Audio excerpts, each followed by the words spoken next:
Hey guys, today we're continuing our discussion of the 4-2-3-1. So let's go. If you missed the first video, we talked about the basics of the shape, the pros and cons of the formation, and how to build out of the back. Today we're going to talk about attacking in the middle third of the field and the final third of the field. Starting with the shape at build out, we have 4 in the back with 2 center backs and 2 fullbacks, our 2 defensive center midfielders or our double pivot, our line of 3 attacking midfielders with 1 central and 2 wide, and a single lone striker. One frequent mistake that I see coaches make all the time, not necessarily in the 4-2-3-1, but in any formation, is in keeping the same formation as you move down the field. So especially in youth football, oftentimes you will see teams in the 4-2-3-1 move the ball down the field like this, keeping the exact same shape that we had in build out. And the problem with this is that the space condenses as you move down the field, and you have to take some risks, try to create some overloads and chances in terms of attacking. So if we're not going to attack in a 4-2-3-1, what is our shape going to look like? Now, most professional teams playing a 4-2-3-1, whether that be Brighton, whether that be Manchester United, they attack in either a 2-3-5 or a 3-2-5, depending on which line you're attributing the same side fullback to. So a couple of caveats. This particular shape is very aggressive and very attack heavy with 5 on the front line. Most professional teams have extremely technical, trained players, especially center backs and fullbacks, who can quickly recover from counters. You guys know this is predominantly a youth soccer channel. So for me, this is not how I would line up a typical youth team. The main adjustment at the youth level to make here is to bring the off-ball side fullback back to the defensive line. So at the youth level, your attacking shape looks more like a 4-2-4 or a 3-3-4, depending again on where you're designating that same side fullback to be in terms of line. The reason why I'm recommending this change is because in the youth game, they don't have the same technical proficiency, and you're going to see a lot of turnovers, and there's a lot of transition and goals that are scored off turnovers, and you really need that extra player back to counterpress. The last thing to discuss in regards to shape and attack is the movement of the number 9. What I do is tell the 9 to come down on the side that the ball is coming down and then stay there. So if the ball gets switched while we're in attack, the 9 and the 10 have to slide over together. In fact, the whole line really slides over. This requires good communication between the 9 and the 10 so they are not occupying the same space. Also, the central players, specifically the 2 center backs and the double pivot, have to stay central. It's very common for them to get too wide, and you've got to keep that nice square box formation. So as you guys know, the way that I like to think about movement of the ball, no matter where you are on the field, is are we wide or are we central? We'll start by talking about balls being played to the wide areas and trying to take advantage of the triangle that is formed with the ball side fullback, the ball side wing, and then either the 9 or the 10, depending on who has occupied the half space. So where precisely the ball will go clearly will depend on where that pressure is coming from. However, when we talk about the wide area and attacking from the wide area here, what we want to do is get into a 2v1 situation with our fullback and our wing. Similarly, as the ball is played wide to our wing, we're looking to create a 3v2 against their fullback and their wing out wide. The first and often most dangerous option is a combination with the player occupying the half space. Here you can see a 1-2 between the winger and that player to the wide area for a cross and dedicated runs.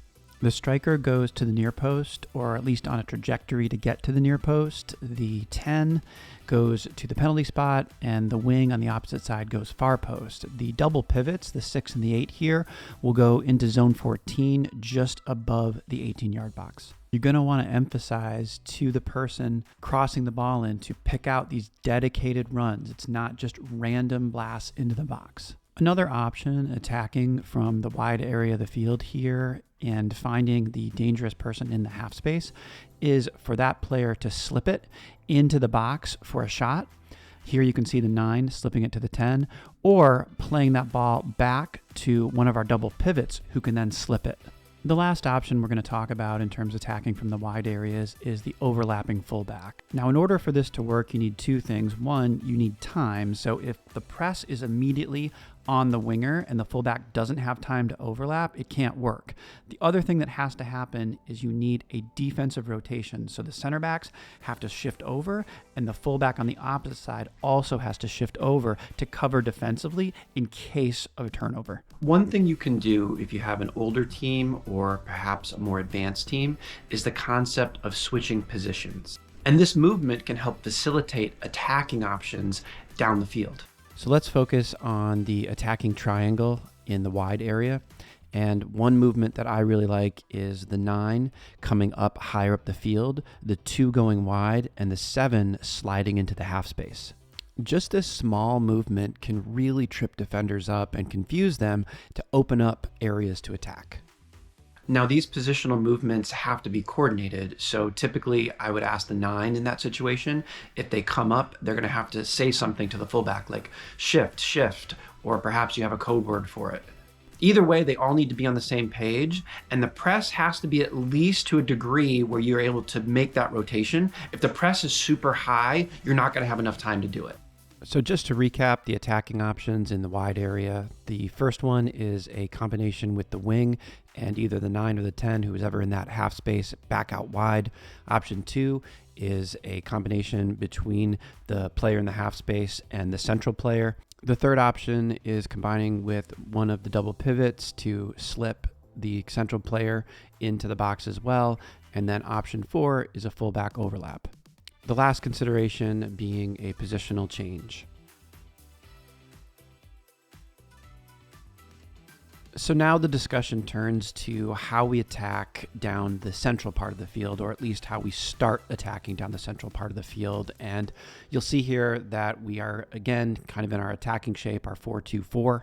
And the initial focus is on the movement of the double pivot, and it's very similar to build out, where the defensive center midfielder on the side, the ball's coming down, needs to stay on the same line. Here is the center back, and the defensive center midfielder on the other side needs to come down into that pivot role to stagger. This initial movement tends to attract a lot of attention from the defensive unit and begins to open up areas of how we're going to attack centrally. The first option in attacking down the central part of the field is actually very similar to the build-up first option, which is the S pattern that I like so much, which is a combination between the double pivots to get the ball to your 10 in a dangerous space to create chances. Option 2 is looking to take advantage of space that opens up by the opposite side defensive center mid coming into the single pivot spot. Like I said, this should hopefully attract attention, and what we're trying to do is get one of their midfielders out of position to open up space for our 10. In this situation, there'll be a lot of pressure on the 8's back, so they will immediately need to play the ball over to the other center back, the 5 here, who will then play the ball out wide to the 3.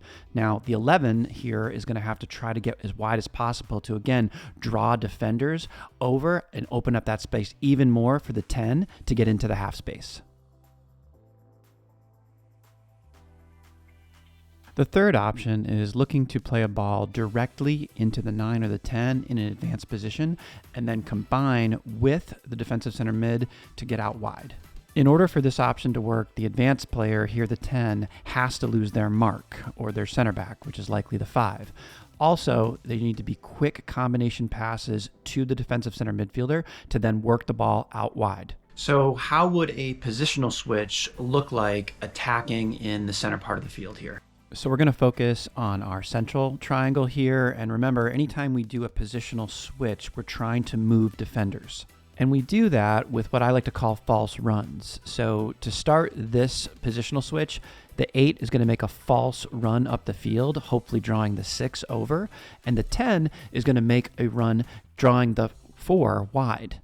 This is all in an attempt to open up space for the 11 to drop into and then get a ball in a dangerous position looking to create a chance. This is again something that has to be trained and coordinated so all three players understand the rotation at the same time. So just to summarize, attacking down the central part of the field, the first option is our S-shape combination. Second is a distraction into the half space. And the third option is just an advanced player combination to eventually get the ball out wide. And lastly, you have the positional switch wrinkle that you can add in there if you have an older team or a more advanced team. So there are three main ways to get your team training to attack like this. The first is with pattern choreography. The second is rondos. And the third is positional games. Pattern choreography, which I've described before, is simply setting up mannequins, training sticks, corner flags, even cones, and then initially walking through the patterns, but then getting it up to game speed. And the patterns that I've given you here are simply options. You can certainly add to them or make your own.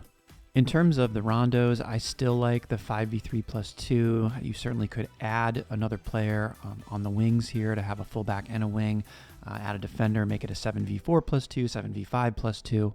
In terms of positional games, here you can see a setup for a 10v9 plus the goalkeeper, and you can manipulate these numbers, to whatever you need based on the strength of your team. But the idea is the ball starts with the center backs, and the blue team is moving forward to try to score on goal. If the red team wins the ball, they go to the small pugs, and you play to a certain number to 5 goals or for a certain amount of time. Hey guys, I hope you liked that video. I hope it helps you with the 4-2-3-1. We're gonna have one more video on defending in the 4-2-3-1, which hopefully will be out pretty soon.